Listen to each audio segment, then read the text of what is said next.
I'd like to welcome you to the House of Thrillers. I'm Scully, the author that reads to you. I read my novels with sound effects and B-roll that goes along with the story.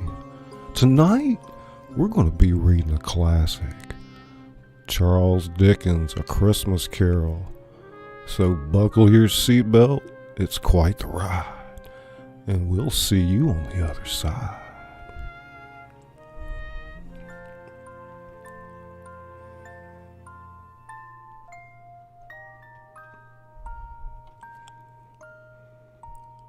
Marley was dead to begin with.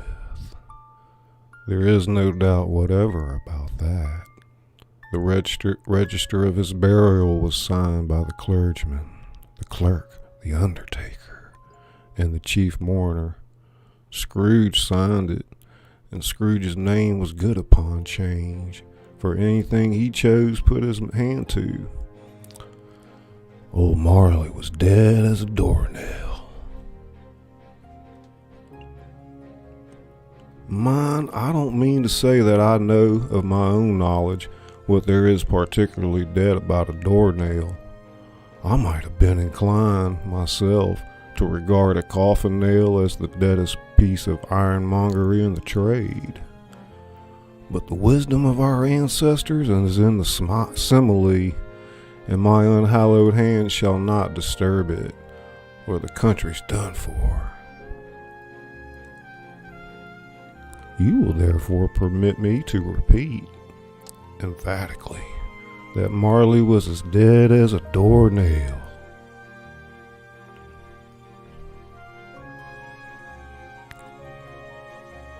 Scrooge knew he was dead? Of course he did. How could it be otherwise? Scrooge and he were partners for I don't know how many years. Scrooge was his sole executor, his sole administrator, his sole assign, his sole residuary legatee, his sole friend and sole mourner. And even Scrooge was not so dreadfully cut up by the sad event, but that he was an excellent man of business on the very day of the funeral, and solemnized it with an undoubted bargain.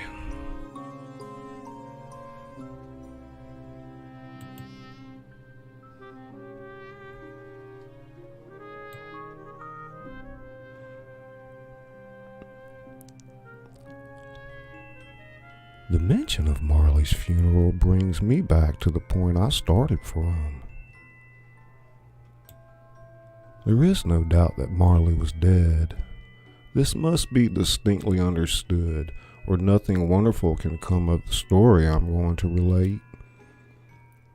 If we were not perfectly convinced that Hamlet's father died before the play began, there would be nothing more remarkable in his taking a stroll at night in an easterly wind upon his own ramparts that there would be in any other middle-aged gentleman rashly turning out after dark in a breezy spot, say St. Paul's churchyard for instance, literally to astonish his son's weak mind.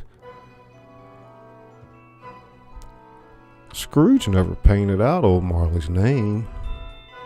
There it stood, years afterwards, above the warehouse door, Scrooge and Marley.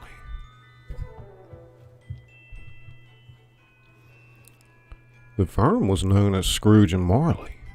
Sometimes people new to the business called Scrooge, and sometimes Marley, but he answered to both names. It was all the same to him. But he was a tight-fisted hand at the grindstone. Scrooge, a squeezing, wrenching, grasping, scraping, clutching, covetous old sinner, hard and sharp as flint, from which no steel had ever struck out generous fire, secret and self-contained, and solitary as an oyster.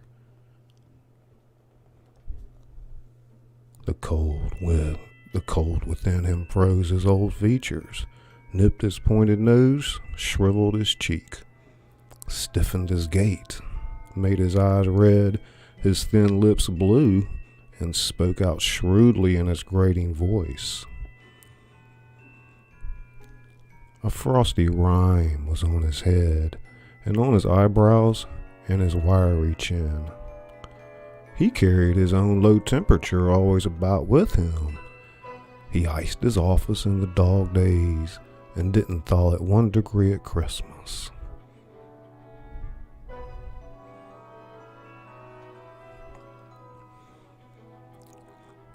External heat and cold had little influence on Scrooge. No warmth could warm, nor wintry weather chill him. No wind that blew was bitterer than he. No falling snow was more intent upon its purpose. No pelting rain less open to entreaty. Foul weather didn't know where to have him. The heaviest rain and snow and hail and sleet could boast of the advantage over him in only one respect. They often came down handsomely, and Scrooge never did.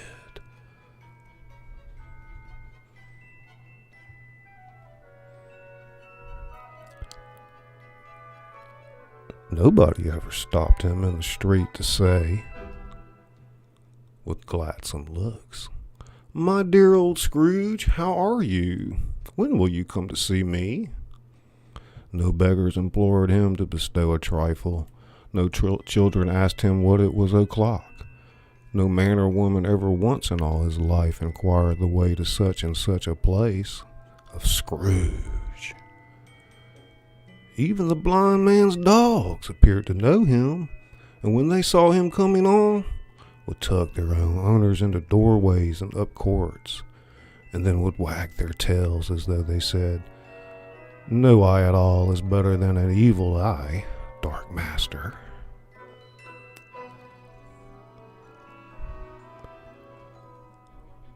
But what did Scrooge care? It was the very thing he liked, to edge his way along the crowded paths of life, warning all human sympathy to keep its distance, was what the knowing ones called nuts to Scrooge.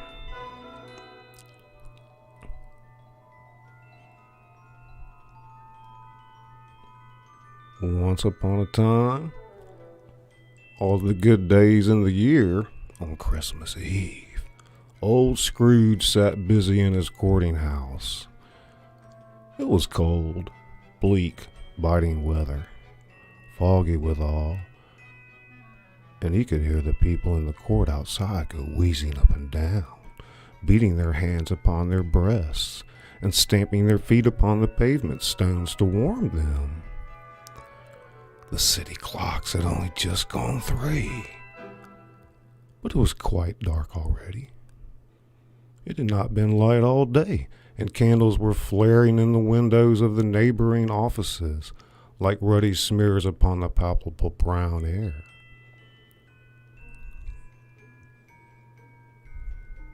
The fog came pouring in at every chink and keyhole, and was so dense without that although the court was of the narrowest, the houses opposite were mere phantoms. To see the dingy cloud come drooping down, obscuring everything, one might have thought that nature lived hard by and was brewing on a large scale.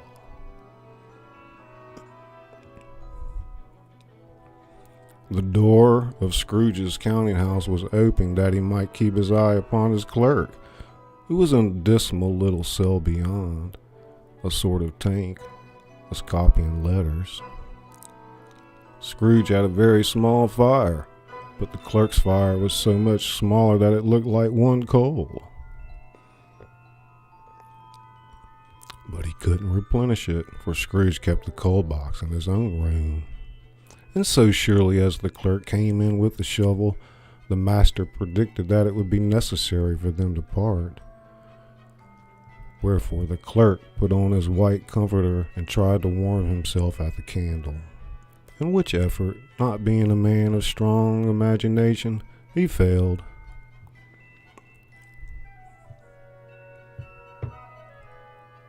"A Merry Christmas, Uncle! God save you!" cried a cheerful voice.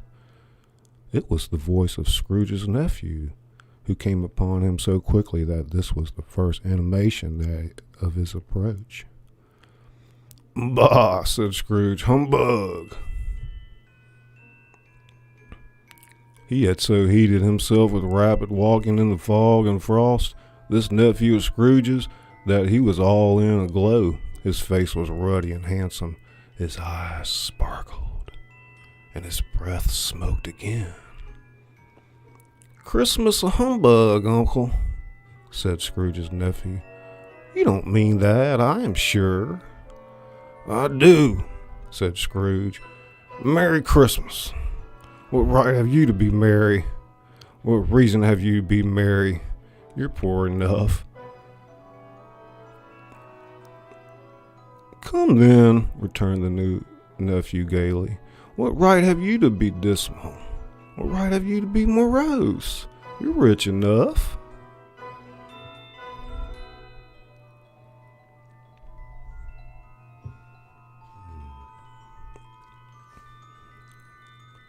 Scrooge, having no better answer ready on the spur of the moment, said, "Bah," again, and followed it up with "humbug."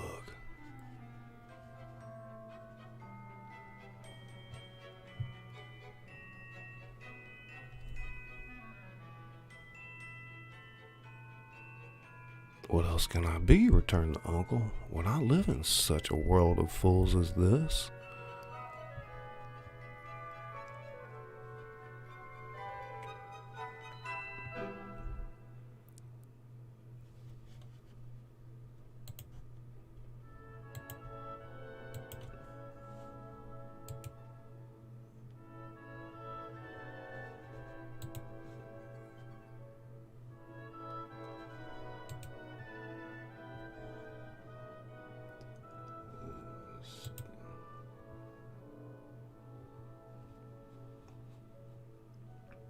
Check, check, check, check, check, check, check.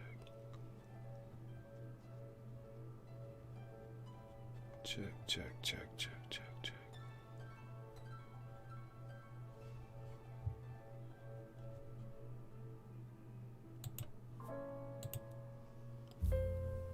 How's everybody doing out there tonight? Welcome to the House of Thrillers.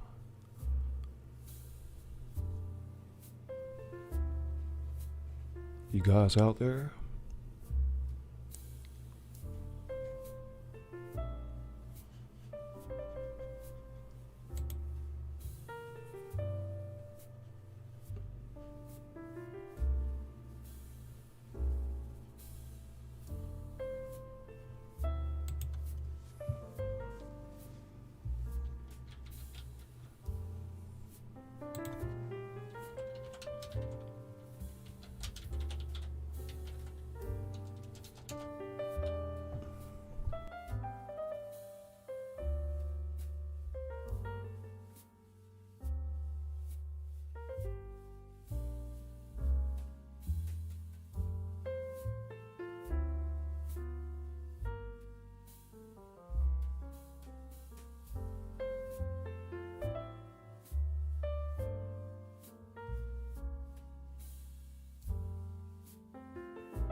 "What else can I be?" returned the uncle, "when I live in such a world as fools as this? Merry Christmas? Out upon Merry Christmas. What's Christmas time to you but a time for paying bills without money, a time for finding yourself a year older and not an hour richer, a time for balancing your books and having every item in them through a round dozen of months presented dead against you?"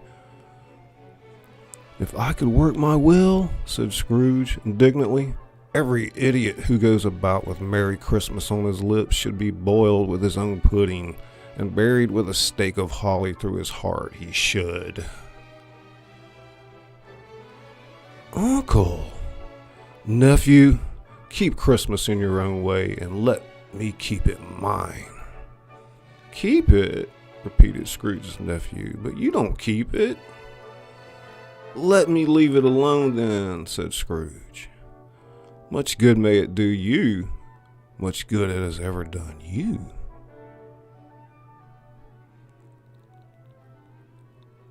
"There are many things from which I might have derived good, but which I have not profited, I dare say," returned the nephew, "Christmas among the rest.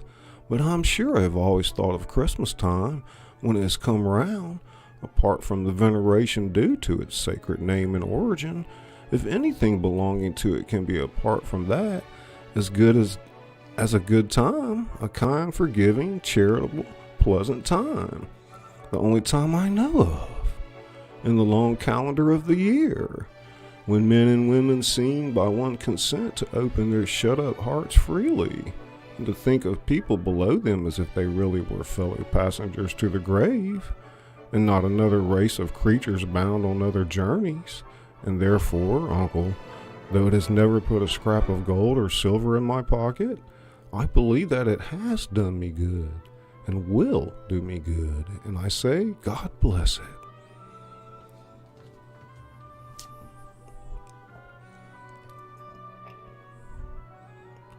The clerk in the tank involuntarily applauded. Becoming immediately sensible of the impropriety, he poked the fire and extinguished the last frail spark forever. "Let me hear another sound from you," said Scrooge, "and you'll keep your Christmas by losing your situation. You're quite a powerful speaker, sir," he added, turning to his nephew. "I wonder you don't go into Parliament." "Don't be angry, uncle. Come, dine with us tomorrow." Scrooge said that he would see him. Yes, indeed he did. He went the whole length of the expression and said that he would see him in the extremity first. "But why?" cried Scrooge's nephew. "Why?" "Why did you get married?" said Scrooge. "Because I fell in love." "Because you fell in love? Good afternoon." "Nay, uncle, but you could never come see me before that happened. Why give it a reason for not coming now?" "Good afternoon," said Scrooge. "I want nothing from you. I ask nothing of you. Why cannot we be friends?" "Good afternoon."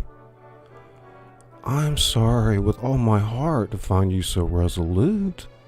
We have never had any quarrel, to which I have been a party, but I have made the trial in homage to Christmas, and I'll keep my Christmas humor to the last.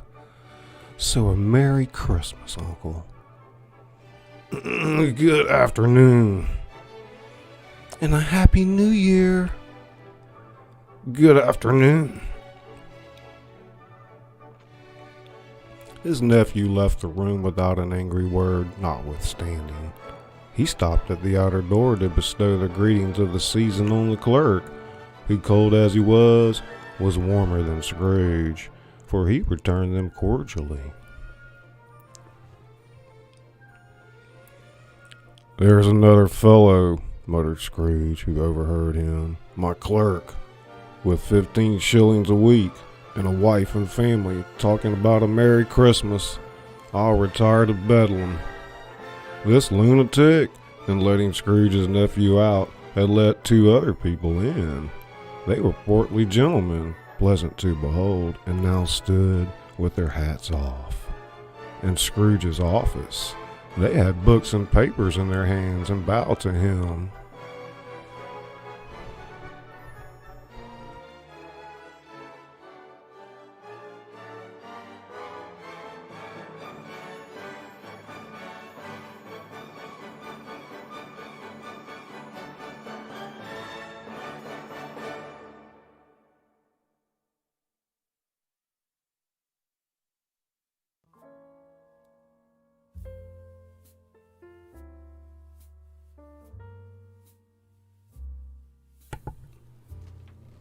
Appreciate you guys coming out tonight. Heavy Metal Chef, Kona Man Studio.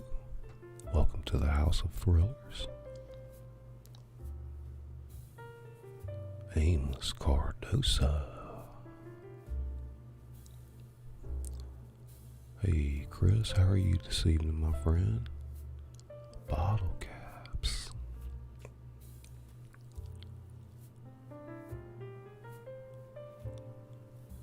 This lunatic, and letting Scrooge's nephew out, like we said, had let 2 other people in.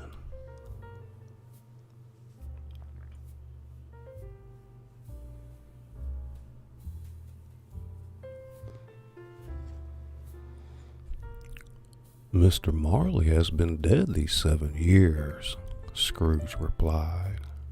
He died 7 years ago this very night. We have no doubt his liberality is well represented by his surviving partner, said the gentleman presenting his credentials. It certainly was, for they had been 2 kindred spirits. At the ominous word liberality, Scrooge frowned and shook his head and handed the credentials back.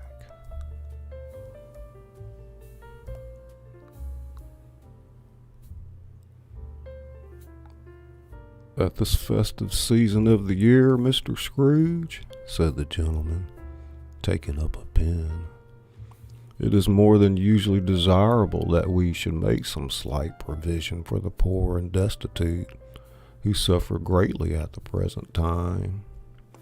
Many thousands are in want of common necessaries.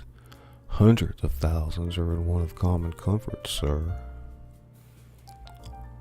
Are there no prisons? Asked Scrooge. Plenty of prisons, said the gentleman, laying down the pen again. And the union workhouses? Demanded Scrooge. Are they still in operation? They are, still, returned the gentleman. I wish I could say that they were not. The treadmill and the poor law are in full vigor then, said Scrooge. Both very busy, sir. Oh, I was afraid, from what you said at first, that something had occurred to stop them in their useful course, said Scrooge. I'm very glad to hear it.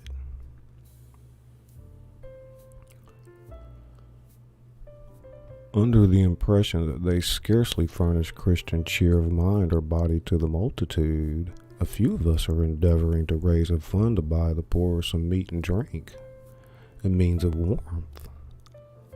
We choose this time because it is a time, of all others, when want is keenly felt and abundance rejoices.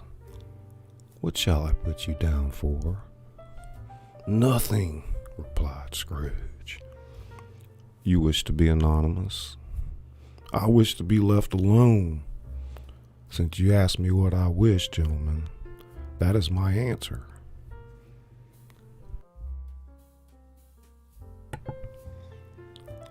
I don't make merry myself at Christmas, and I can't afford to make idle people merry.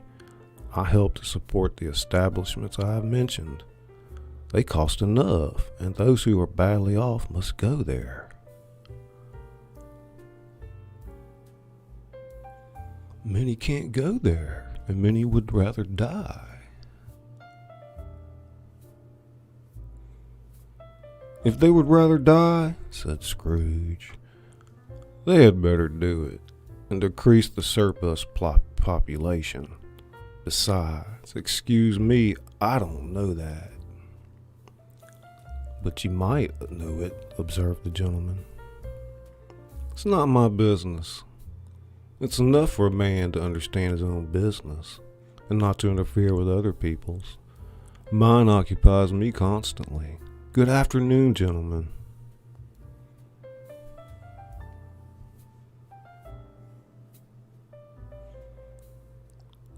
Seeing clearly that it would be useless to pursue their point, the gentleman withdrew. Scrooge resumed his labors with an improved opinion of himself, and in a more facetious temper than was usual with him.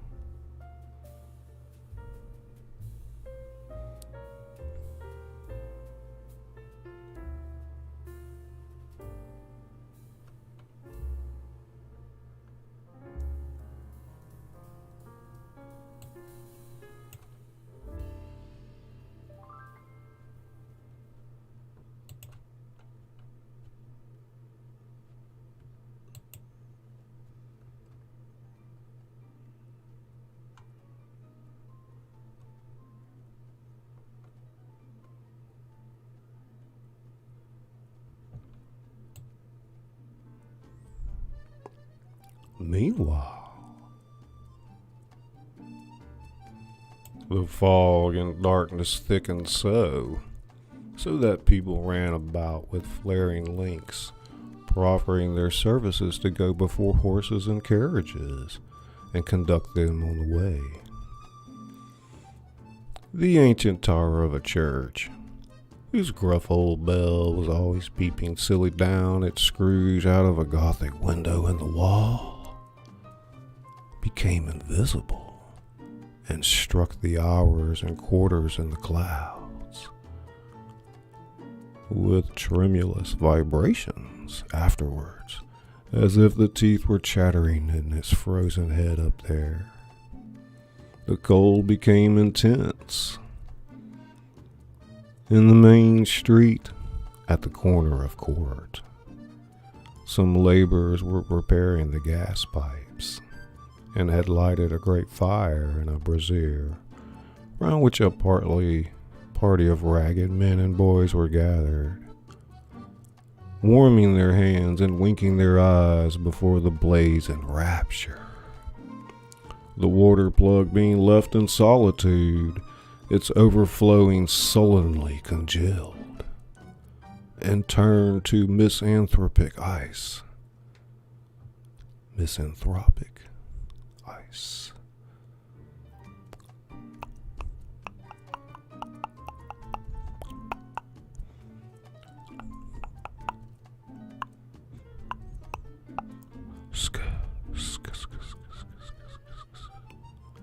The brightness of the shops where holly sprigs and berries crackled in the lamp heat of the windows made pale faces ruddy as they passed. Poulterers' and grocers' trades became a splendid joke, a glorious pageant with which it was next to impossible to believe that such dull principles as bargain and sale had anything to do. The Lord Mayor, in the stronghold of the mighty mansion house, gave orders to his 50 cooks and butlers to keep Christmas as a Lord Mayor's household should. And even little Taylor, whom he had fined 5 shillings on the previous Monday for being drunk and bloodthirsty in the streets, stirred up tomorrow's pudding in his garret, while his lean wife and the baby sallied out to buy the beef.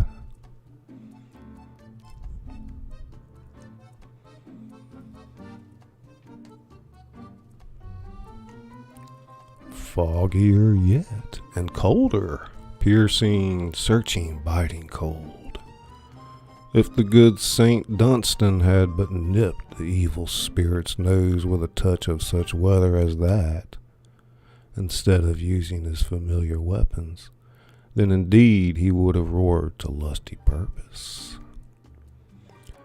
The owner of one scant young nose, gnawed and mumbled by the hungry cold as bones are gnawed by dogs, stooped down at Scrooge's keyhole to regale him with a Christmas carol. But at the first sound of "Glog, God bless you, merry gentlemen, may nothing you dismay," Scrooge seized the ruler with such energy of action that the singer fled in terror, leaving the keyhole to the fog and even more congenial frost. At length the hour of shutting up the counting house arrived. With an ill will, Scrooge dismounted from his stool and tacitly admitted the fact to the expectant clerk in the tank, who instantly snuffled his candle out and put on his hat. "You'll want all day tomorrow, I suppose," said Scrooge. "It's quite convenient, sir." "It's not convenient," said Scrooge, "and it's not fair. If I was to stop half a crown for it, you think yourself ill-used, I'll be bound." The clerk smiled faintly. "And yet," said Scrooge, "you don't think me ill-used when I pay a day's wages for no work."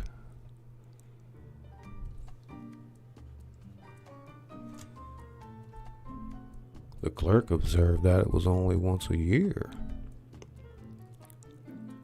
"A poor excuse for picking a man's pocket every 25th of December," said Scrooge, buttoning his greatcoat to the chin.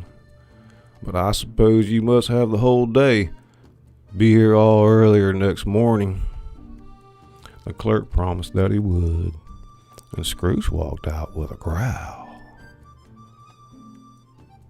The office was closed in a twinkling, and the clerk, with the long ends of his white comforter dangling below his waist, for he boasted no greatcoat, went down a slide on Cornhill, at the end of a lane of boys, 20 times, in honor of its being Christmas Eve, and then ran home to Camden Town as hard as he could pelt, to play a blind man's bluff.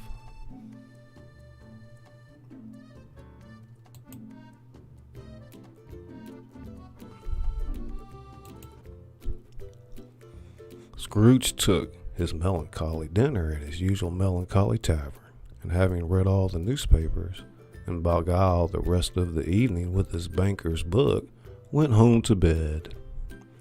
He lived in chambers which had once belonged to his deceased partner.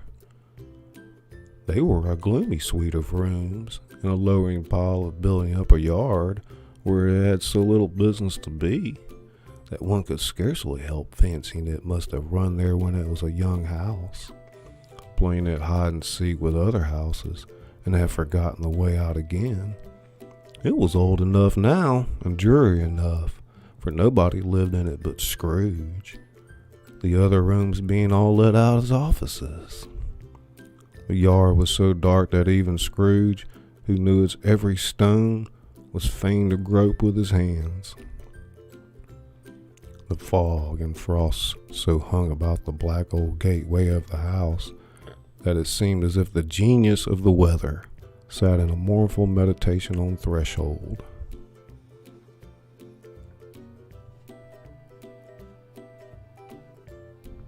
Now, it is a fact that there was nothing at all particular about the knocker on the door, except that it was very large.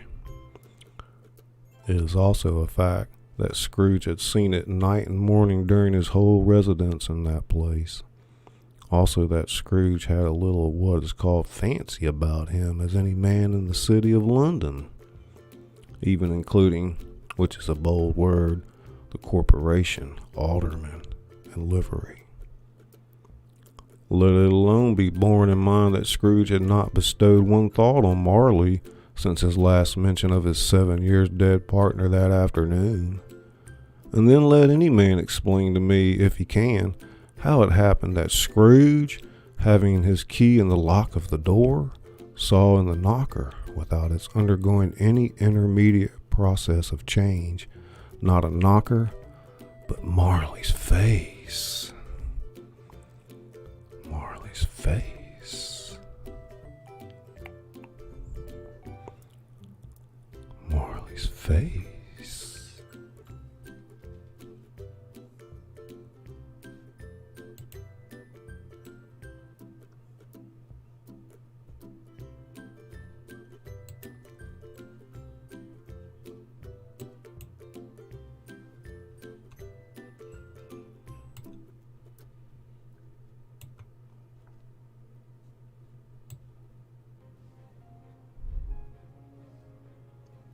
And there was Marley's face.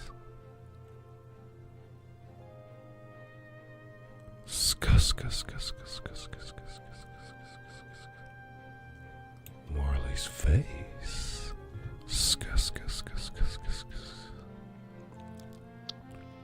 Just Samson.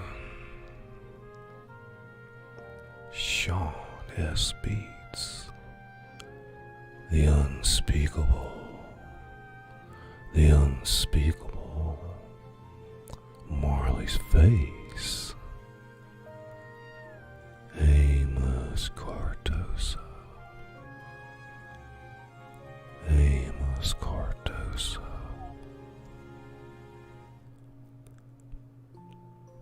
Peasant uprising. Peasant uprising. Welcome to the House of Thrillers. As Scrooge looked fixedly at this phenomenon, it was a knocker again. To say that he wasn't startled, or that his blood was not conscious of a terrible sensation to which it had been a stranger from infancy, would be untrue. But he put his hand upon the key and had relinquished, turned it sturdily, walked in, and lighted his candle. He did pause, with a moment's irresolution, before he shut the door, and he did look cautiously behind it first, as if he half expected to be terrified with the sight of Marley's pigtails sticking out into the hall. But there was nothing on the back of the door, except the screws and nuts that held the knocker on. So he said, "Pooh, pooh," and closed it with a bang. The sound resounded through the house like thunder. Every room above and every cask in the wine merchant's cellars below appeared to have a separate peal of echoes of its own. Scrooge was not a man to be frightened by echoes. He fastened the door and walked across the hall and up the stairs, slowly too, trimming his candle as he went.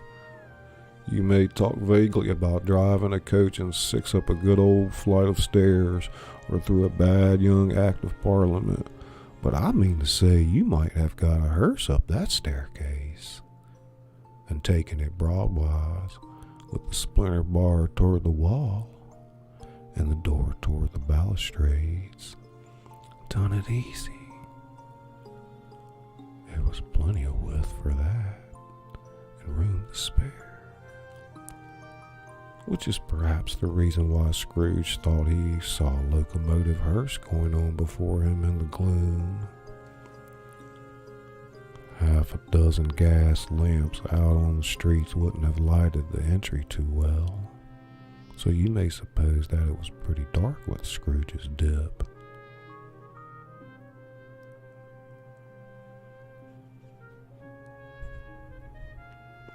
Up Scrooge went, not caring a button for that.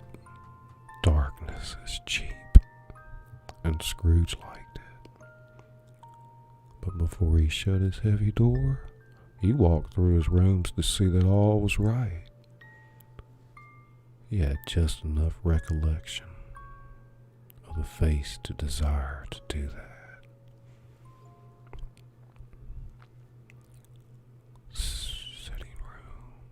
Bedroom, lumber room, all as they should be.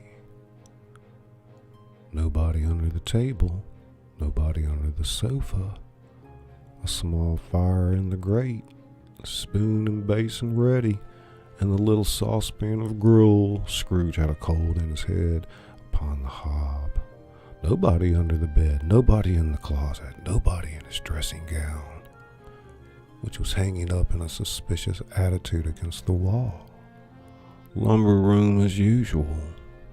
Old fire guard, old shoes, 2 fish baskets, washing stand on 3 legs, and a poker. Quite satisfied, he closed his door and locked himself in, double locked himself in, which was not his custom. Thus secured against surprise, he took off his cravat, put on his dressing gown and slippers and his nightcap, and sat down before the fire to take his gruel.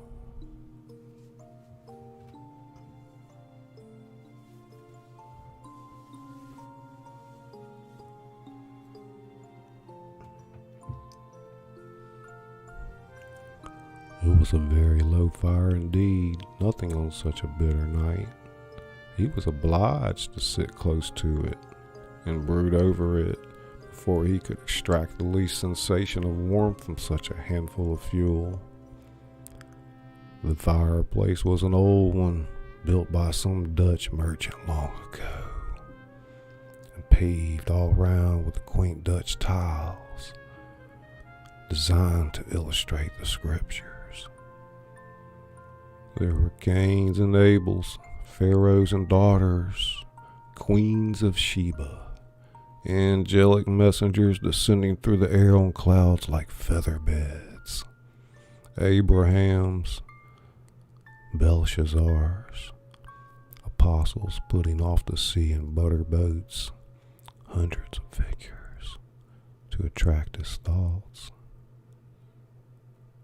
And yet that face of Marley, 7 years dead, came like the ancient prophet's rod and swallowed up the whole.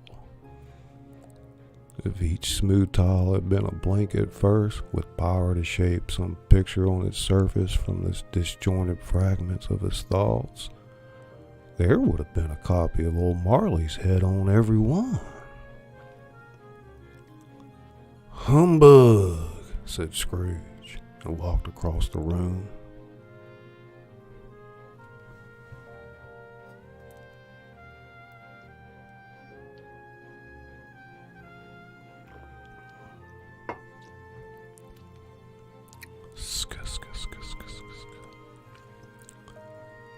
Son, Mr. Son, welcome to the house, buddy. Crystal Vlogs Lifestyle.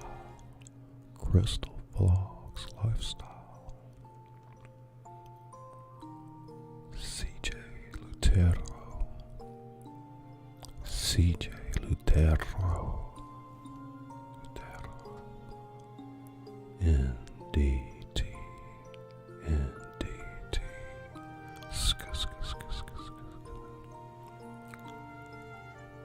This might have lasted half a minute, or a minute, but it seemed an hour.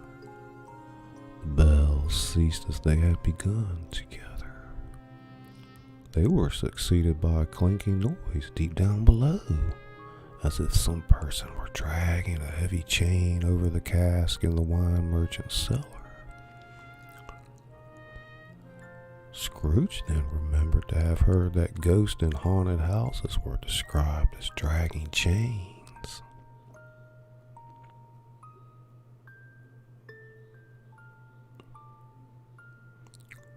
The cellar door flew open with a booming sound,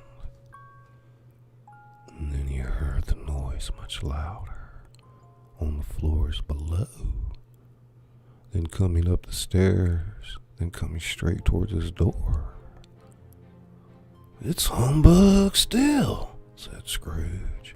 "I won't believe it."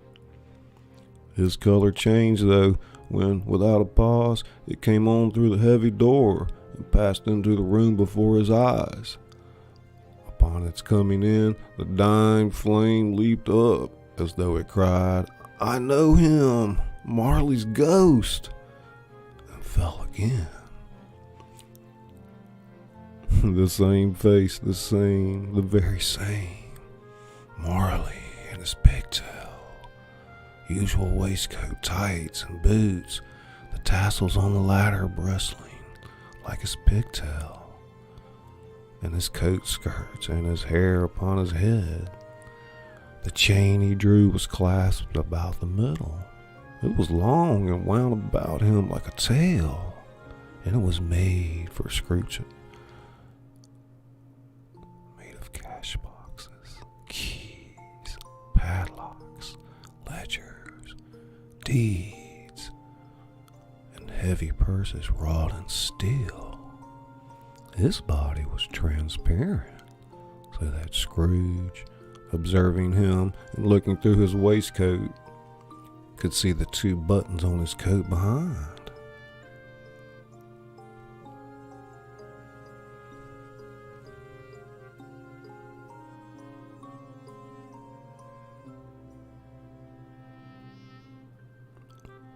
Scrooge had often heard it said that Marley had no bowels, but he had never believed it until now.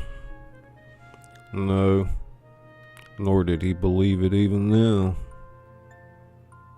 though he looked the phantom through and through, and saw it standing before him, though he felt the chilling influence of its death-cold eyes, and marked the very texture of the folded kerchief bound about his head and chin, which wrapper he had not observed before.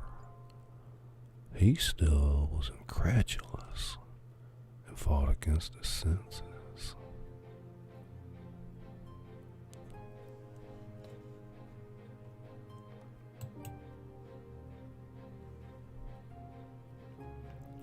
"How now?" said Scrooge, caustic and cold as ever.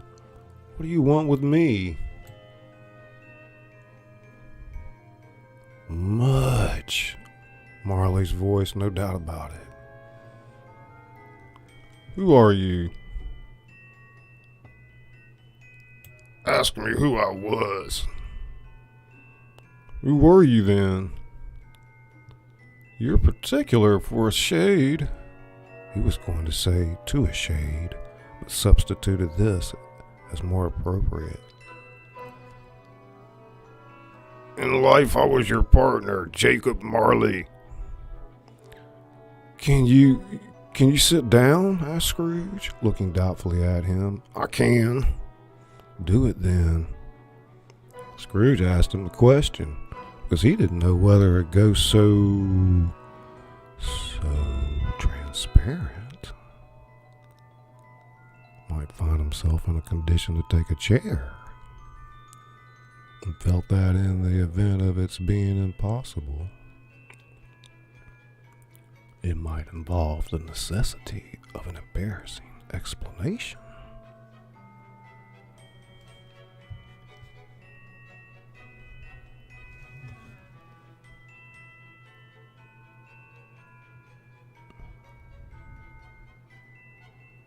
But the ghost sat down on the opposite side of the fireplace as if he were quite used to it. "You don't believe in me," observed the ghost. "I don't." "What evidence would you have of my reality, beyond that of your senses?" "I don't know," said Scrooge. Why do you doubt your senses? Because, said Scrooge, a little thing affects them.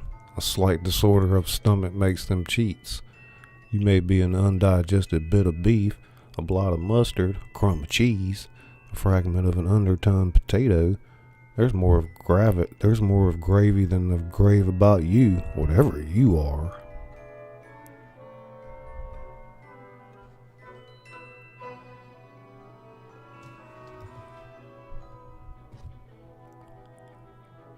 Scrooge was not much in the habit of cracking jokes, nor did he feel in his heart by any means waggish then. The truth is that he tried to be smart, as a means of distracting his own attention and keeping down his terror, for the spectre's voice disturbed the very marrow in his bones. To sit staring at those fixed glazed eyes in silence for a moment would play, Scrooge felt, the very deuce with him. There was something very awful, too, in the spectre's being provided with an infernal atmosphere of its own. Scrooge could not feel it in himself, but this was clearly the case. For though the ghost sat perfectly motionless, its hair and skirts and tassels were still agitated as by the hot vapor from an oven.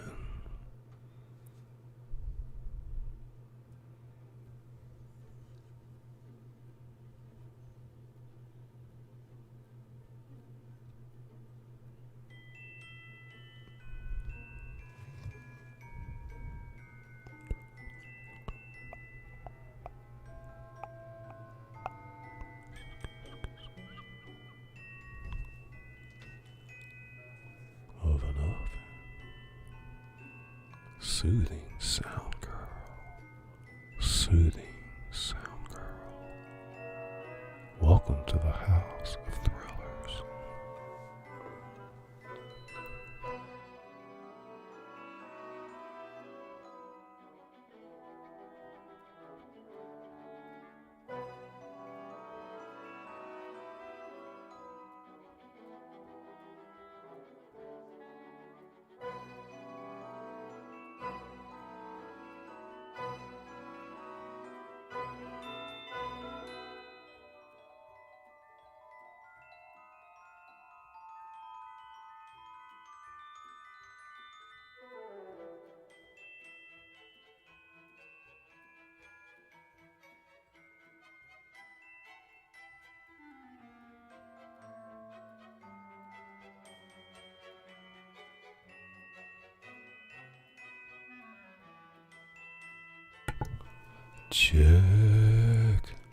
Check in. Check. Check in. Can act of kindness. Check. Sk.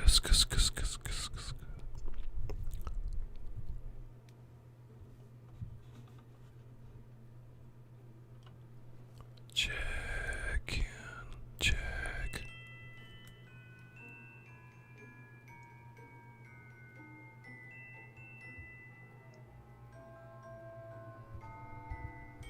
Humbug.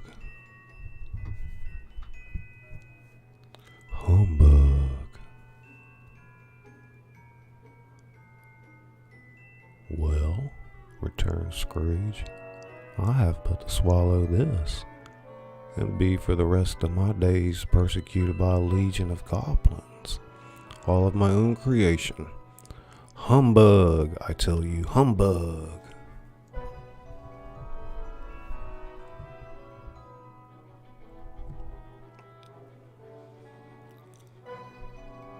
At this, the spirit raised a frightful cry and shook its chain with such a dismal and appalling noise that Scrooge held on tight to his chair to save himself from falling in a swoon. But how much greater was his horror when the phantom, taking off the bandage round its head, as if it were too warm to wear indoors, its lower jaw dropped down upon his breast. Scrooge fell upon his knees and clasped his hands before his face. "Mercy," he said. "Dreadful apparition, why do you trouble me?" "Man of the worldly mind," replied the ghost, "do you believe in me or not?" "I do," said Scrooge. "I must. But why do spirits walk the earth, and why do they come to me?" It's required of every man," the ghost returned, "that the spirit within him should walk abroad among his fellow men and travel far and wide.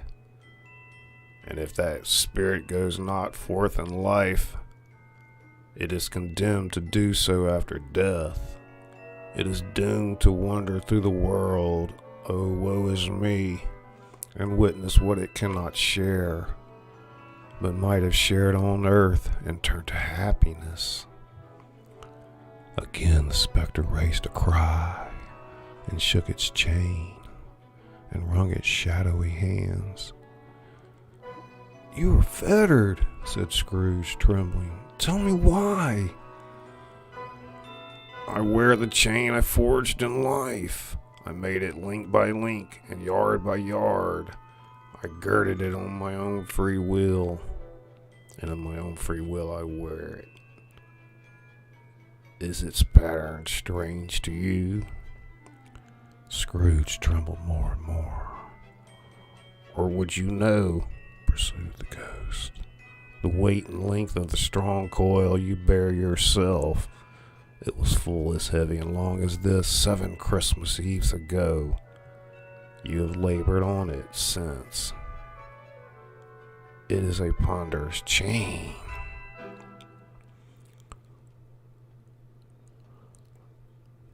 Scrooge. Matthew Fox. Fox. Welcome to the House of Thrillers. You're highly welcome, my friend. I'm Scully, your host, the author that reads to you.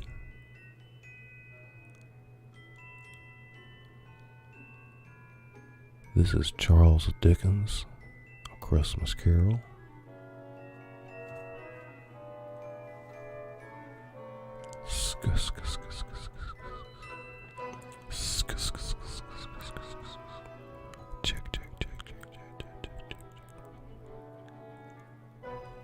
Scrooge trembled more and more. He glanced about him on the floor in the expectation of finding himself surrounded by some 50 or 60 fathoms of iron cable, but he could not see nothing. "Jacob," he said imploringly. "Old Jacob Marley, tell me more.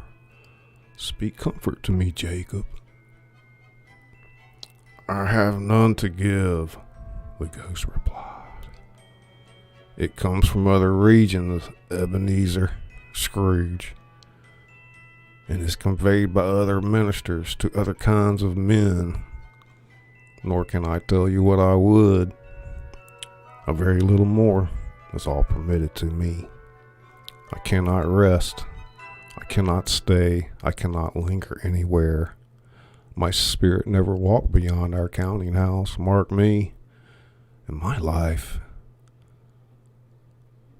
my spirit never roved beyond the narrow limits of our money-changing hole, and weary journeys lie before me."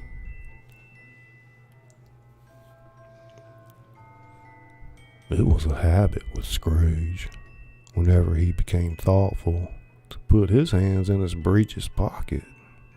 Pondering on what the ghost had said, he did so now, but without lifting up his eyes or getting off his knees. "You must have been very slow about it, Jacob," Scrooge observed in a businesslike manner, though with humility and deference. "Slow," the ghost repeated. 7 years dead," mused Scrooge, "and traveling all the time?" "The whole time," said the ghost. "No rest, no peace, incessant torture of remorse." "You travel fast," said Scrooge. on the wings of the wind. You might have got over a great quantity of ground in 7 years.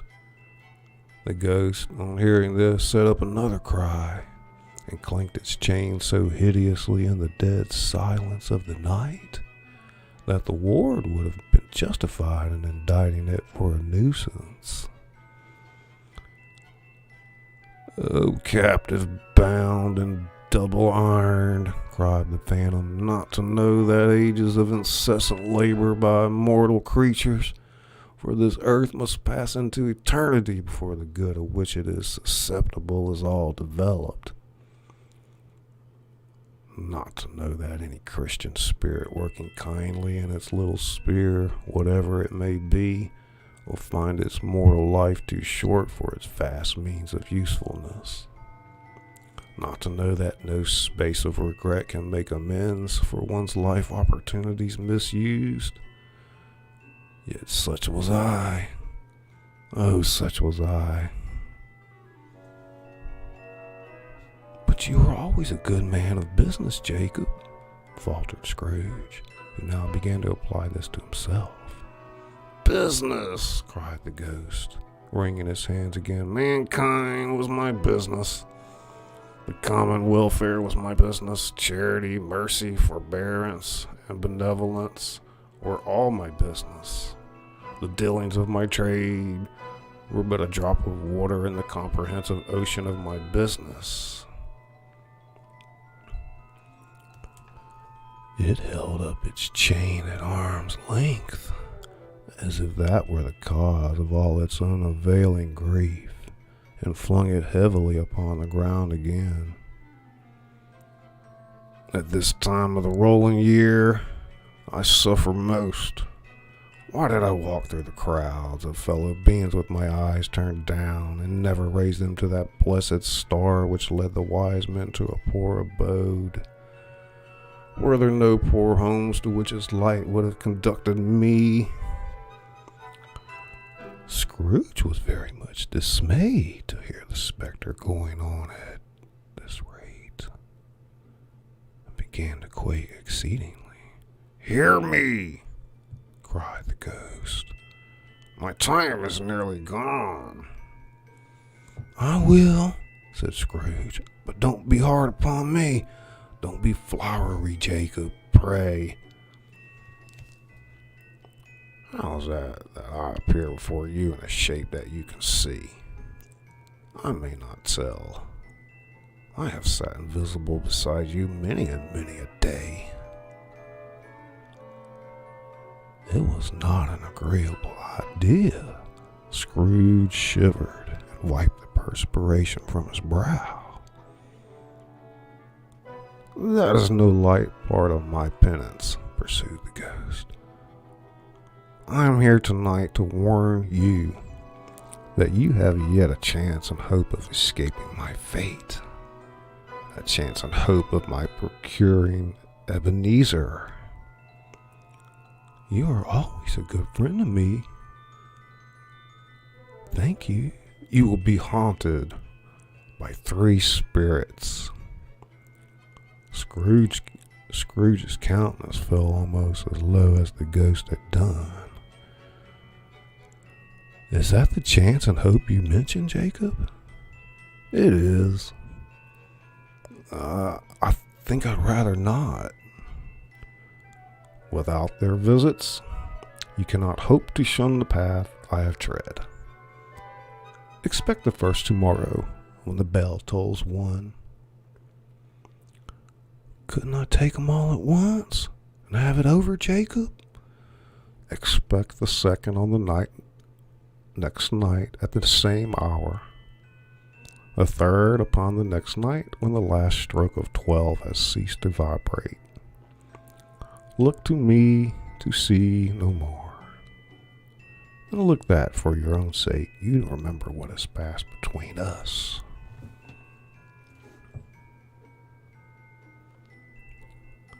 When it is said these words, the spectre took its wrapper from the table and bound its round head as before. Scrooge knew this by the smart sound its teeth made when the jaws were brought together by the bandage. He ventured to raise his eyes again and found his supernatural visitor confronting him in an erect attitude, with its chain wound over and about its arm.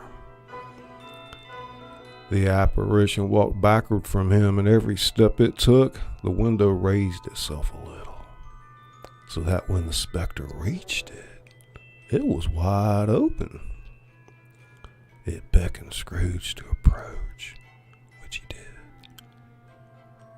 When they were within 2 paces of each other, Marley's ghost held up its hand, warning him to come no nearer.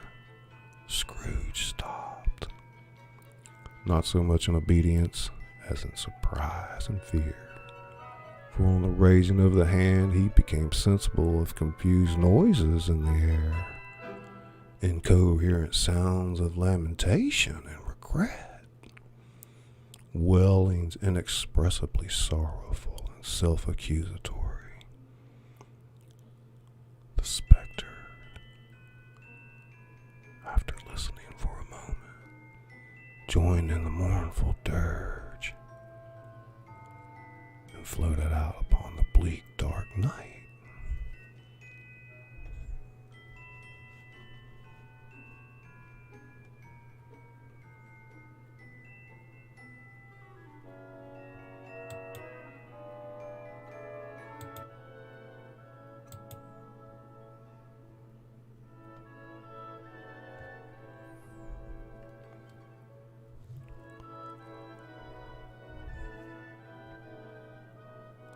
Scrooge followed to the window.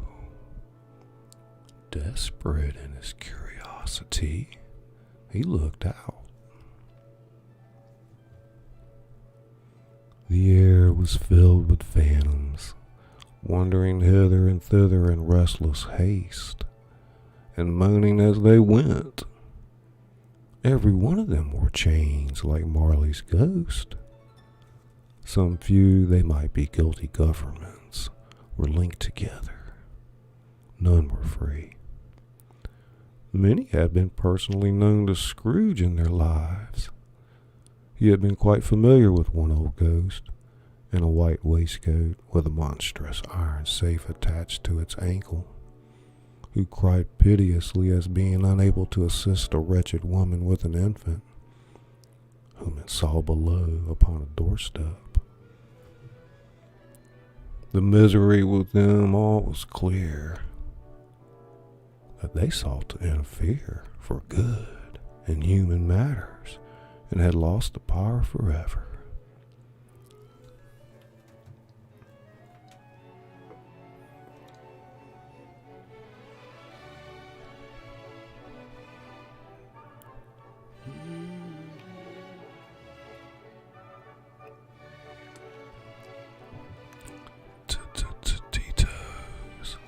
Tito's McGee, ladies and gentlemen, welcome to the House of Thrillers.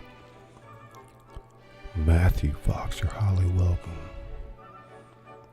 Tammy, yay Tammy, Tammy Beauty Tutorials. Tammy's in the house. Whether these creatures faded into the mist or mist enshrouded them, he could not tell. But Tammy, they and their spirit voices faded together, and the night became as it had been when he walked home. Scrooge closed the window and examined the door by which the ghost had entered. It was double locked, and he had locked it with his own hands, and the bolts were undisturbed. He tried to say humbug, but stopped at the first syllable. And being from the emotion he had undergone, or the fatigues of the day, or his glimpse of the invisible world, or the dull conversation of the ghost, or the lateness of the hour, much in need of repose, went straight to bed without undressing fell asleep upon the instant.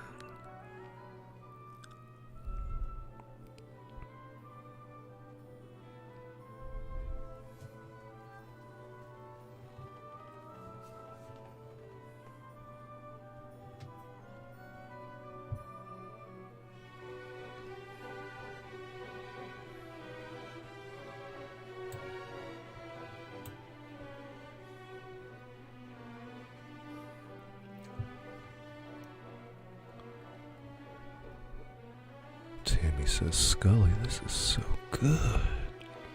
Thank you. Trying to bring some holiday cheer to some of you guys. Welcome to the House of Thrillers.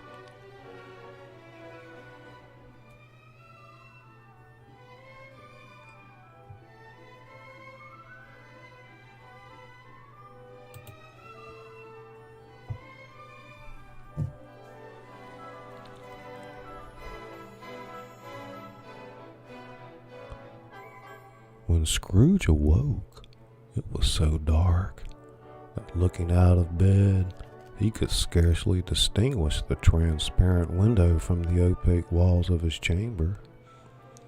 He was endeavoring to pierce the darkness with his ferret eyes when the chimes of a neighboring church struck the 4 quarters, so he listened for the hour. To his great astonishment, the heavy bell went on from 6 to 7, and from 7 to 8, and regularly up to 12, and stopped. 12. It was past 2 when he went to bed. The clock was wrong. An icicle must have got into the works. 12? He touched the spring of his repeater to correct this most preposterous clock. His rapid little pulse beat 12 and stopped. Why, it isn't possible, said Scrooge, that I can have slept through a whole day and far into another night. It isn't possible that anything has happened to the sun, and this is 12 at noon? The idea being an alarming one, he scrambled out of bed and groped his way to the window. He was obliged to rub the frost off with the sleeve of his dressing gown before he could see anything, and could see very little then. All he could make out was that it was still very foggy and extremely cold, and that there was no noise of people running to and fro and making a great stir, as there unquestionably would have been if the night had beaten off bright day and taken possession of the world. This was a great relief, because 3 days after his sight of the first of exchange paid to Mr. Ebenezer Scrooge over his order, and so forth, would have become a mere United States security if there were no days to count by. Scrooge went to bed again, and thought and thought and thought it over and over and over, and could make nothing of it. The more he thought, the more perplexed he was, and the more he endeavored not to think, the more he thought. Marley's ghost bothered him exceedingly. Every time he resolved within himself, after nature inquiry, that it was all a dream, his mind flew back again like a strong spring released to its first position, and presented the same problem to be worked all through. Was it a dream or not?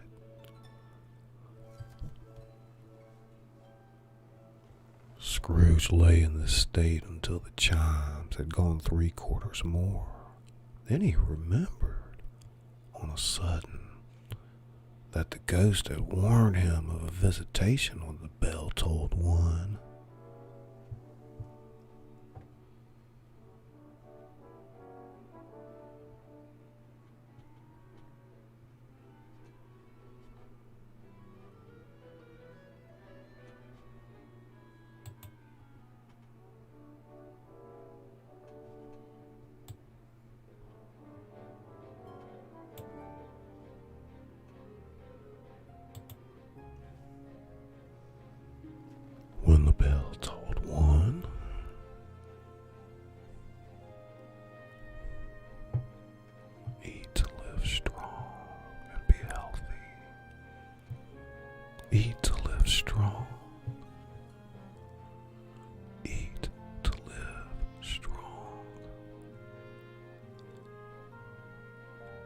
And then he remembered. Ding dong. 1/4 past, said Scrooge, counting. Ding dong. 1/2 past, said Scrooge. Ding dong. 1/4 to it, said Scrooge. Ding dong. The hour itself, said Scrooge triumphantly, and nothing else. He spoke before the hour bell sounded, which it now did with a deep, dull, hollow, melancholy one. Light flashed up in the room upon the instant, and the curtains of his bed were drawn. The curtains of his bed were drawn aside, I tell you, by a hand.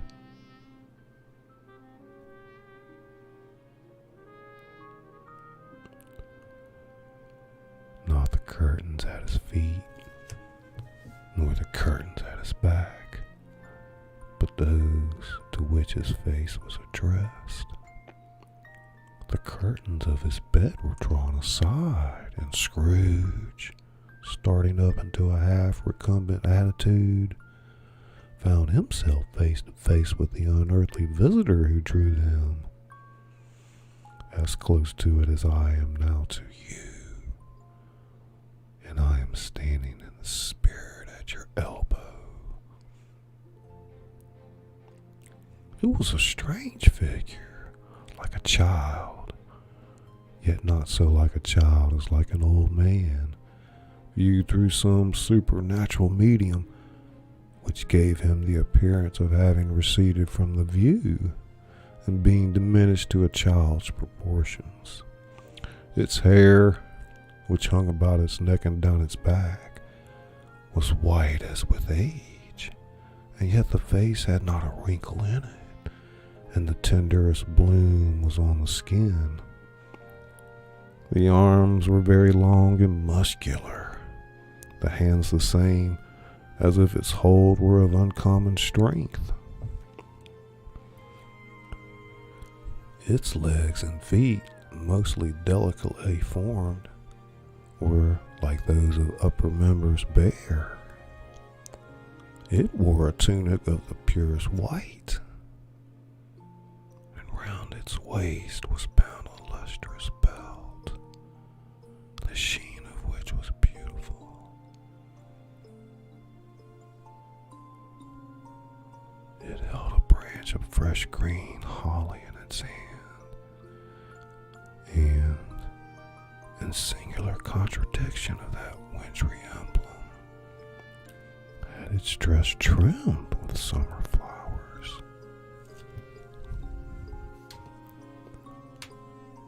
But the strangest thing about it was that from the crown of its head there sprung a bright, clear jet of light, by which all this was visible, and which was doubtless the occasion of its using, in its duller moments, a great extinguisher for a cap, which it now held under its arm.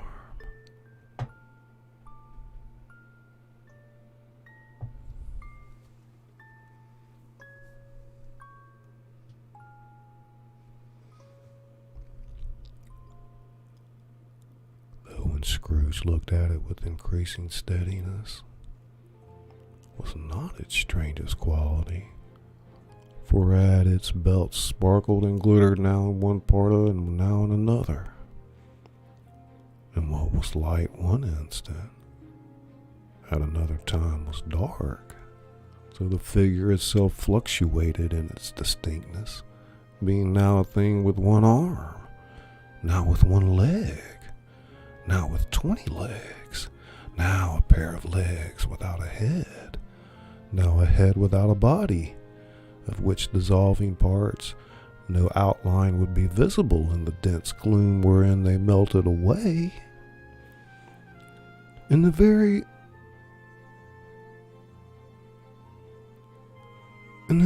wonder of this, it would be itself again, distinct and clear as ever. "Are you the spirit, sir, whose coming was foretold to me?" asked Scrooge. "I am." The voice was soft and gentle. "Who and what are you?" demanded Scrooge. "I am the ghost of Christmas past." "Long past?" inquired Scrooge, observant of its dwarfish nature. "No, your past."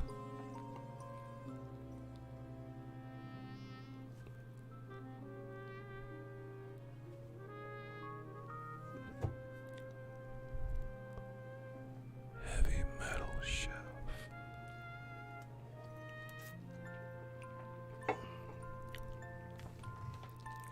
Perhaps Scrooge could not have told anybody why, if anybody could have asked him, but he had a special desire to see the spirit in his cap and beg him to be covered. "What?" exclaimed the ghost. "Would you soon put out with worldly hands the light I give? Is it not enough that you are one of those whose passions made this cap and forced me through whole trains of years to wear it low upon my brow?"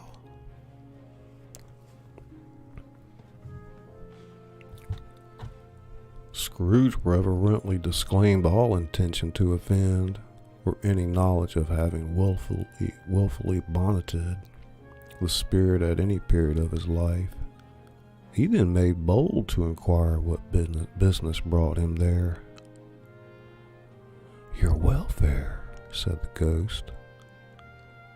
Scrooge expressed himself much obliged, but could not help thinking that a night of unbroken rest would have been more conducive to that end. The spirit must have heard him thinking, for it said immediately, "Your reclamation, then. Take heed."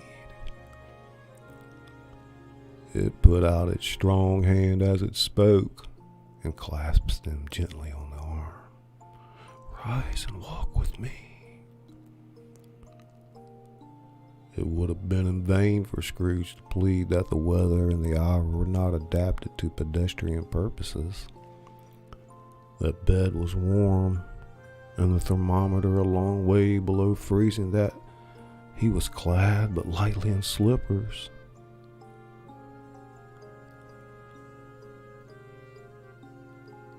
"I am mortal," Scrooge said, "and liable to fall." "Bear but a touch of my hand there," said the spirit, laying it upon his heart, "and you shall be upheld,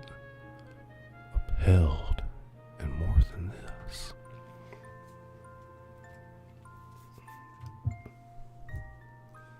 "Good heavens," said Scrooge, clasping his hands together. "I was bred in this place. I was a boy here." The spirit gazed upon him mildly. Its gentle touch, though it had been light and instantaneous, appeared still present to the old man's sense of feeling. He was conscious of 1,000 odors floating in the air, each one connected with 1,000 thoughts and hopes and joys, cares long, long forgotten. "Your lip is trembling," said the ghost. "And what is that upon your cheek?" Scrooge muttered, with an unusual catching in his voice, that it was a pimple, and begged the ghost to lead him where he would. "You recollect the way?" inquired the spirit. "Remember it," cried Scrooge. "I could walk it blindfold. Strange to have forgotten it for so many years. Let us go on." They walked along the road. Scrooge recognizing every gate and post and tree, until a little market town appeared in the distance with its bridge, its church, and winding river. Some shaggy ponies were now seen trotting toward them with boys upon their backs, who called to other boys in country gigs and carts driven by farmers. All these boys were in great spirits and shouted to each other until the broad fields were so full of merry music that the crisp air laughed to hear it. "These are but shadows of the things that have been," said the ghost. "They have no consciousness of us."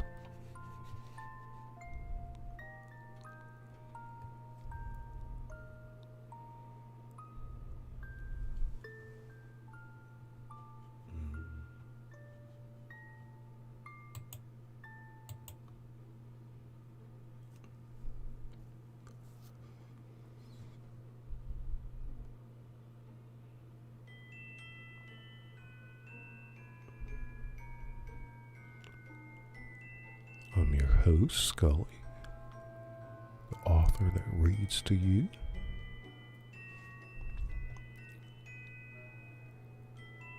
They left the high road by a well-remembered lane that soon approached a mansion of dull red brick with a little weathercock-surmounted cupola on the roof and a bell hanging in it. It was a large house, but one of the broken fortunes, where the spacious offices were little used.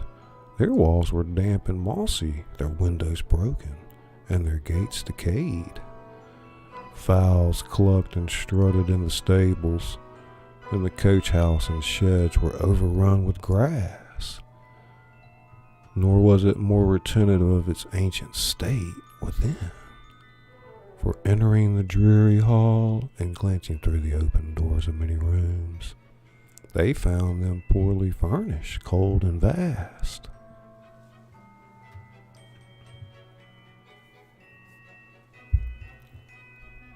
There was an earthy savor in the air, a chilly bareness in the place, which associated itself somehow with too much getting up by candlelight and not too much to eat.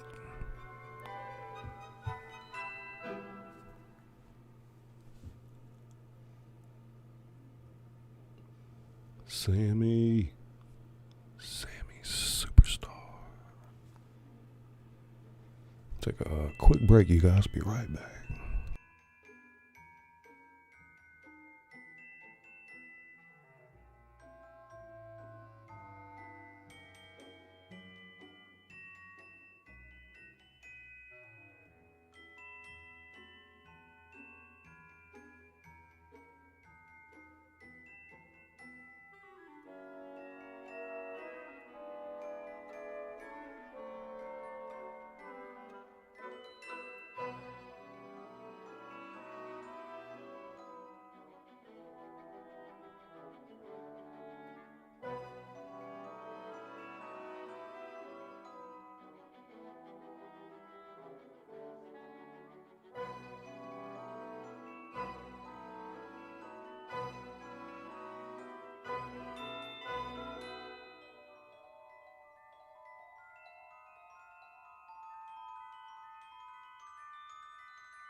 The spirit touched him on the arm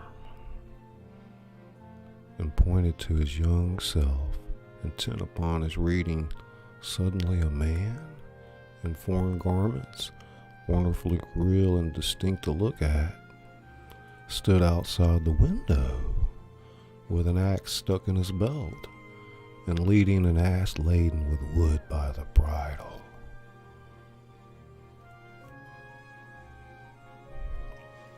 "Why, it's Ali Baba!"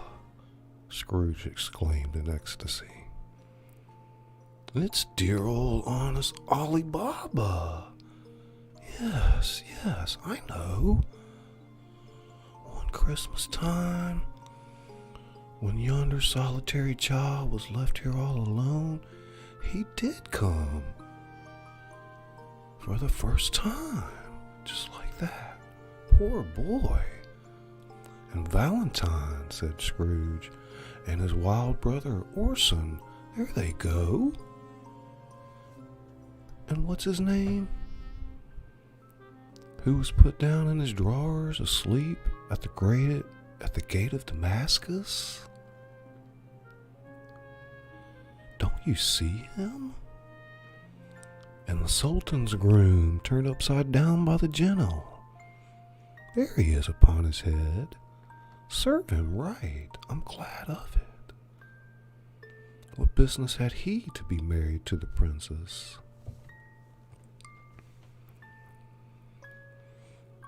To hear Scrooge expending all the earnestness of his nature on such subjects, in a most extraordinary voice between laughing and crying, and to see his heightened and excited face, would have been a surprise to his business friends in the city indeed.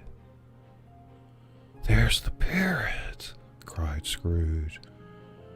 "Green body and yellow tail, with a thing like a lettuce growing out of the top of its head. There he is! Poor Robin Crusoe, he called him when he came home again after sailing round the island. Poor Robin Crusoe! Where have you been, Robin Crusoe?" The man thought he was dreaming, but he wasn't. It was the parrot, you know. There goes Friday, running for his life to the little creek. "Hello, who? Hello?" Then, with a rapidity of transition very foreign to his usual character, he said, in pity for his former self, "Poor boy," and cried again. "I wish," Scrooge muttered, putting his hand in his pocket and looking about after him. "But it's too late now." "What is the matter?" asked the spirit. "Nothing," said Scrooge. "Nothing. There was a boy singing a Christmas carol at my door last night. I should like to have given him something, that's all." The ghost smiled thoughtfully and waved its hand, saying as it did so, "Let us see another Christmas." Scrooge's former self grew larger at the words, and the room became a little darker and more dirty.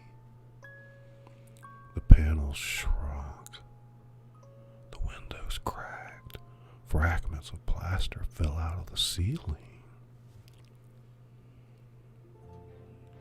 and the naked laths were shown instead.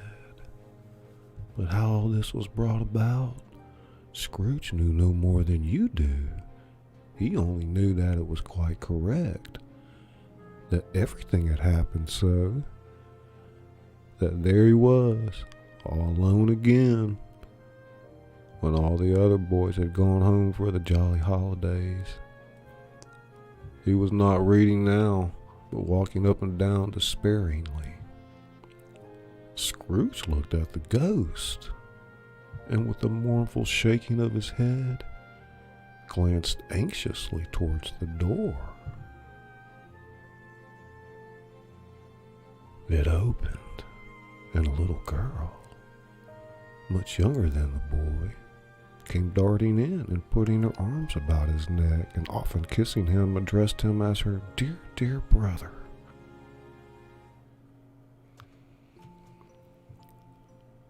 "I have come to bring you home, dear brother," said the child, clapping her tiny hands and bending down to laugh. "To bring you home, home, home." "Home, little fan," returned the boy. "Yes," said the child, brimful of glee. "Home for good and all. Home forever and ever. Father is so much kinder than he used to be. That home's like heaven. He spoke so gently to me one dear night when I was going to bed that I was not afraid to ask him once more if you might come home. And he said, yes, you should, and sent me in a coach to bring you. And you're to be a man," said the child, opening her eyes, "and are never to come back here. But first, we're to be together all Christmas long, and have the merriest time in all the world." "You are quite a woman, little Fan," exclaimed the boy.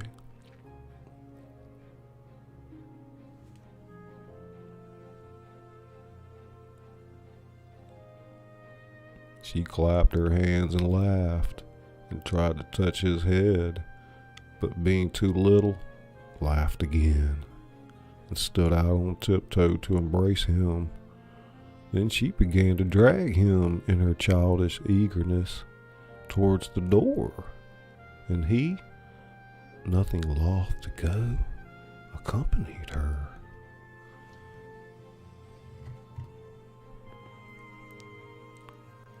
A terrible voice in the hall cried, "Bring down Master Scrooge's box there." And in the hall appeared the schoolmaster himself, who glared on Master Scrooge with a ferocious condescension, and threw him into a dreadful state of mind by shaking hands with him.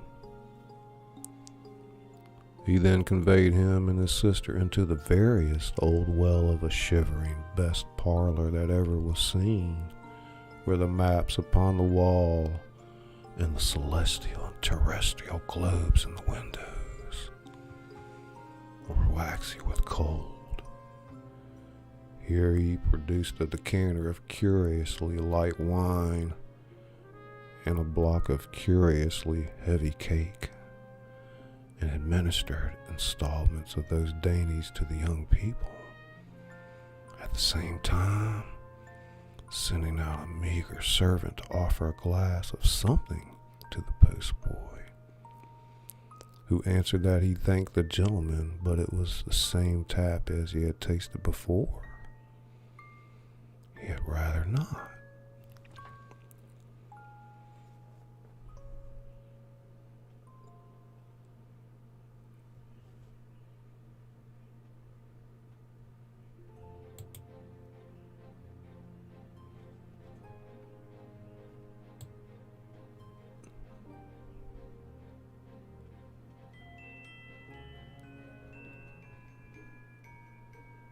Always a delicate creature, whom a breath might have withered, said the ghost.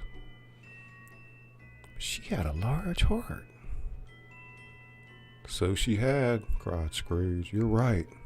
I'll not gainsay it, spirit, God forbid.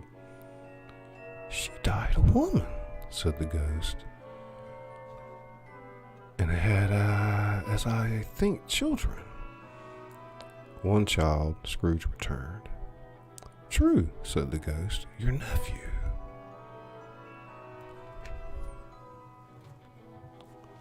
Scrooge seemed uneasy in his mind and answered briefly, "Yes." Although they had but that moment left the school behind them, they were now in the busy thoroughfares of a city, where shadowy passengers passed and repassed, where shadowy cars and coaches battled for the way, and all the strife and tumult of a real city were. It was made plain enough by the dressing of the shops that here too it was Christmas time again. But it was evening, and the streets were lighted up.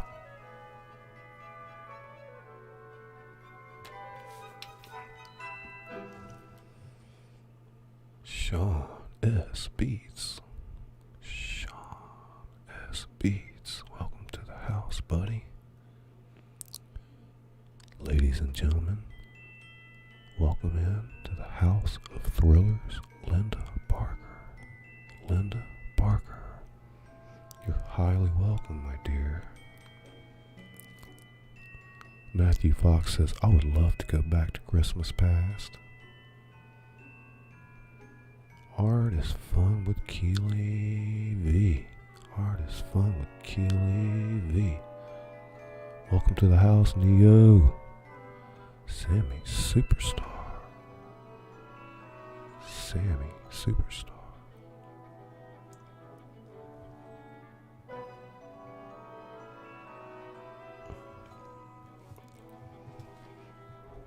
The ghost stopped at a certain warehouse door and asked Scrooge if he knew it. Know it, said Scrooge. Was I apprenticed here? They went in. At sight of an old gentleman in a Welsh wig, sitting behind such a high desk that if he had been 2 inches taller he must have knocked his head against the ceiling, Scrooge cried in great excitement, "Why, it's old Fezziwig! Bless his heart, it's Fezziwig alive again!" Old Fezziwig laid down his pen and looked up at the clock, which pointed to the hour of 7. He rubbed his hands, adjusted his capacious waistcoat, laughed all over himself, from his shoes to his organ of benevolence, and called out in a comfortable, oily, rich, fat, jovial voice, "Yo-ho there, Ebenezer! Dick!" Scrooge's former self, now grown a young man, came briskly in, accompanied by his fellow apprentice. "Dick Wilkins, to be sure," said Scrooge to the ghost. "Bless me, yes. There he is. He was very much attached to me, was Dick. Poor Dick, dear, dear." "Yo, my boys," said Fezziwig. "No more work tonight. Christmas Eve." "Christmas, Ebenezer. Let's have the shutters up." For a man can say Jack Robinson. You wouldn't believe how those two fellows went at it. They charged into the street with the shutters. 1, 2, 3. Had 'em up in their places. 4, 5, 6. Barred 'em and pinned 'em. 7, 8, 9. And came back before you could have gotten to 12. Panting like racehorses. "Alley-o!" cried old Fezziwig, skipping down from the high desk with wonderful agility. "Clear away, my lads, and let's have lots of room here. Hello, Dick. Sure up, Ebenezer." Clear away. There was nothing they wouldn't have cleared away, or couldn't have cleared away, with old Fezziwig looking on. It was done in a minute.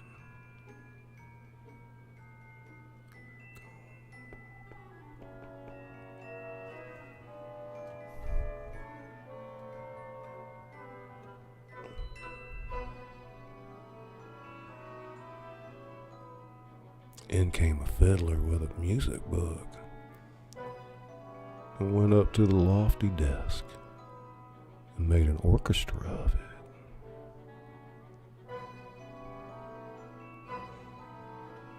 There were more dances and there were forfeits, and more dances and there was cake, and there was negia, and there was a great piece of cold roast. There was a great piece of cold boiled, and there were mince pies and plenty of beer.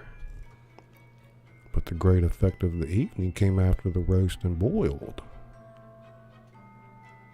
when the fiddler, an artful dog mind, the sort of man who knew his business better than you or I could have told it to him, struck up Sir Roger de Coverley. Then old Fezziwig stood out to dance with Miss Fezziwig. Top couple, too, with a good stiff piece of work cut out for them.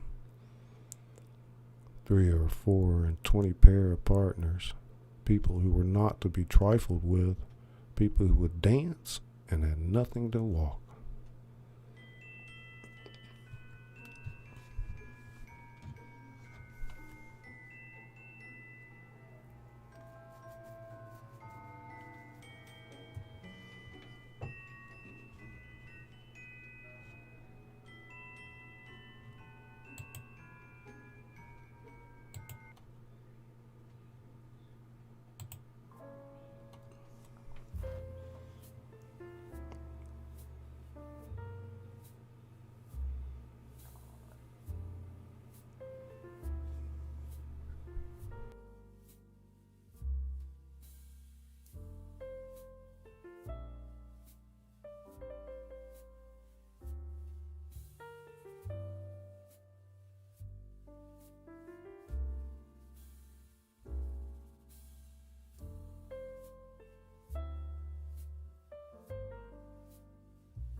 When the clock struck 11, this domestic ball broke up.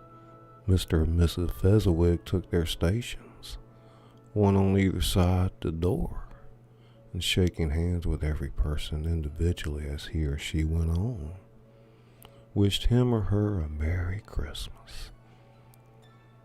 When everybody had retired but the two apprentices, they did the same to them, and thus the cheerful voices died away, and the lads were left to their beds, which were under a counter in the back shop.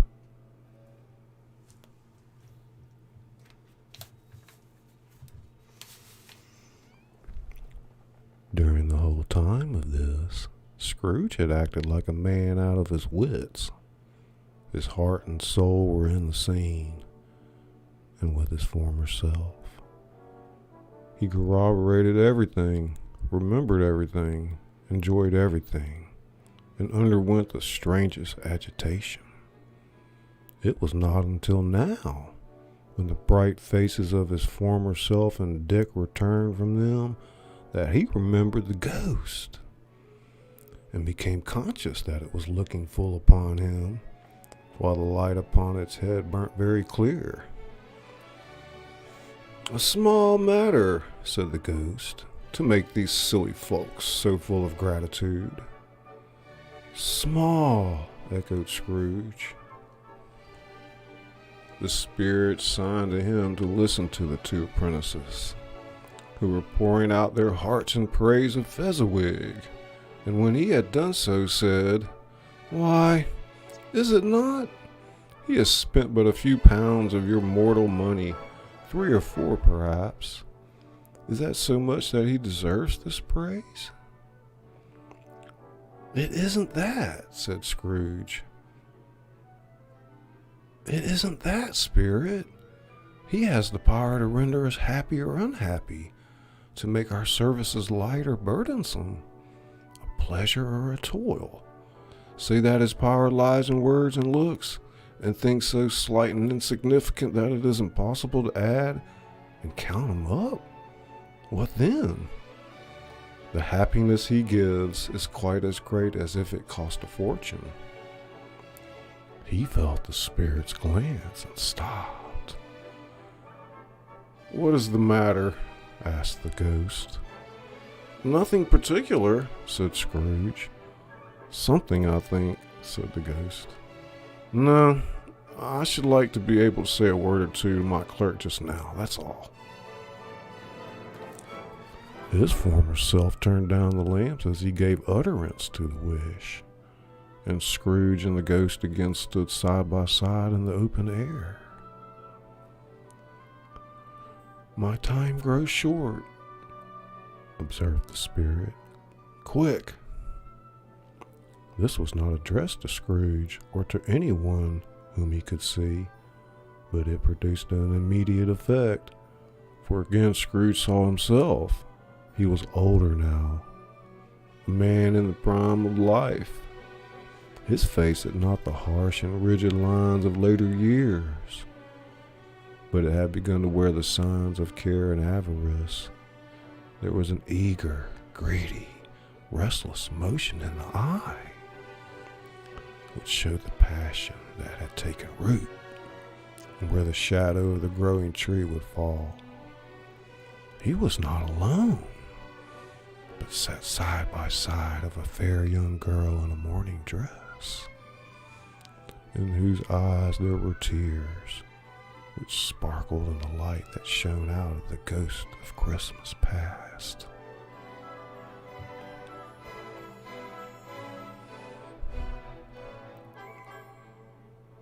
"It matters little," she said softly, "to you, very little. Another idol has displaced me, and if it can cheer and comfort you in time to come, as I would have tried to do, I have no just cause to grieve." "What idol has displaced you?" he rejoined. "A golden one. A golden one, I tell you." "This is the even-handed dealing of the world," he said. There is nothing on which it is so hard as poverty, and there is nothing it professes to condemn with such severity as the pursuit of wealth. You fear the world too much, she answered gently. All your other hopes have merged into the hope of being beyond the chance of its sordid reproach. I have seen your nobler aspirations fall off one by one until the master passion, gain, engrosses you, have I not? What then? He retorted. Even if I have grown so much wiser, what then? I am not changed towards you. She shook her head. Am I? Our contract is an old one. It was made when we were both poor and content to be so, until, in good season, we could improve our worldly fortune by our patient industry. You are changed. When it was made, you were